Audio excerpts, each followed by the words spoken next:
আওয়ামী লীগ সরকারের দুর্নীতি ও অনিয়মে বিপর্যস্ত বিদ্যুৎ খাতে স্বচ্ছতা ফিরিয়ে আনতে ব্যাপক সংস্কার প্রয়োজন বলে মনে করেন বিশেষজ্ঞরা।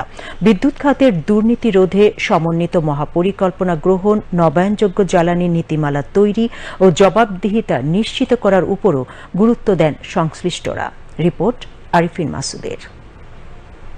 বিদ্যুৎ ও জ্বালানি খাত নিয়ে চরম গোপনীয়তার সঙ্গে কাজ করেছে গত আওয়ামী লীগ সরকার। এ খাতে বিভিন্ন চুক্তি ও কেনাকাটার তথ্য আইন গোপন করে রেখেছিল তারা।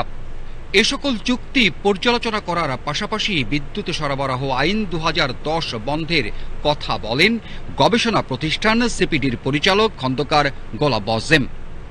এই আইনটিকে ব্যবহার করে বিভিন্ন সময় যেভাবে বিভিন্ন ধরনের কন্ট্রাক্টগুলো হয়েছে সেটাতে আসলে বাজার মূল্যের চেয়ে অনেক বেশি মূল্যে, এমনকি যারা এখানে কন্ট্রাক্ট করেছেন তাদের থেকে আরো উপযুক্ত যারা এখানে কন্ট্রাক্ট করতে পারতেন তাদেরকে না সুযোগ দিয়ে অন্যদেরকে সুযোগ দেওয়ার ফলে সরকার যেমন এখানে বাড়তি ব্যয়ের মধ্যে পড়েছেন, উপরন্তু ভোক্তাকেও এই বাড়তি বিদ্যুতের মূল্য পরিশোধের যন্ত্রণায় পড়তে হয়েছে। তিনি বলেন, চলতি বছরের বাজেটে 40,000 কোটি টাকা ব্যয়ের পরিকল্পনা রয়েছে ভর্তুকি বাবদ।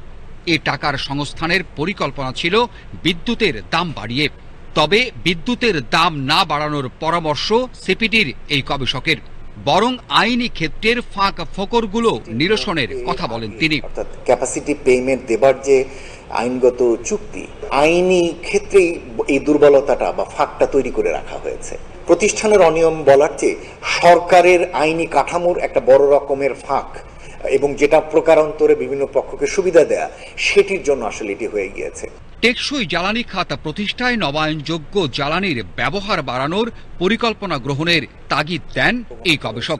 পরিবর্তিত প্রেক্ষাপটে যেহেতু এখন অনেক বেশি নবায়নযোগ্য জ্বালানির দিকে বিশ্ব ঝুঁকে পড়ছে, সেই আলোকে জ্বালানি রূপান্তরকে যদি আমাদের প্রমোট করতে হয়, তাহলে বিদ্যুৎ এবং জ্বালানি খাতের এই প্রতিটি প্রতিষ্ঠানের যারা টপ লিডারশিপ রয়েছেন এবং এদের অধীনস্থ যতগুলো প্রতিষ্ঠান রয়েছে, সেই জায়গাগুলোতে বোর্ড অফ ডিরেক্টর যারা রয়েছে, সেখানে অনেক বেশি জ্বালানি রূপান্তর বা নবায়নযোগ্য জ্বালানিকে যাতে প্রমোট করার সুযোগ থাকে, সেই ধরনের দক্ষ সক্ষম ব্যক্তিকে যাতে এই প্রতিষ্ঠানগুলোকে নিযুক্ত করা হয়।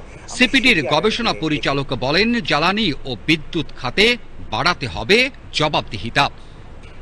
আরিফিন মাসুদ, বাংলাদেশ টেলিভিশন, ঢাকা।